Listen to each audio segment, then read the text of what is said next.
Hello বন্ধুরা, ইতিমধ্যে announce হলো ২০২৬ সালের ভারতের টি-20 বিশ্বকাপের দল।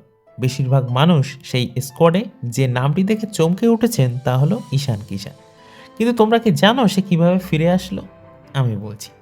২০২২ সালে বাংলাদেশের বিরুদ্ধে ডাবল সেঞ্চুরি করার পর সবাই ভেবেছিল ভারত তার যোগ্য ওপেনার পেয়ে গেছে।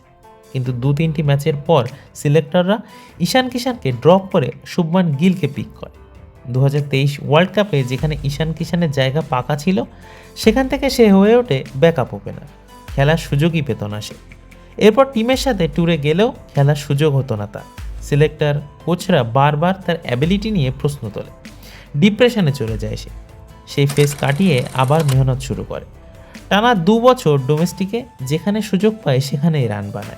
অনবদ্য ব্যাটিং পারফরমেন্সের পাশাপাশি ক্যাপ্টেন হিসেবে জিতে নেয় সৈয়দ মুশতাক আলী ট্রফি। অবশেষে সিলেক্টররা বাধ্য হন ২০২৬ সালে টি-20 স্কোয়াডে তার নাম রাখতে। আর সে এবার কাকে রিপ্লেস করলো জানো? শুভমান গিলকে। হ্যাঁ, পরিশ্রম এভাবেই বদলায় খারাপ সময়কে।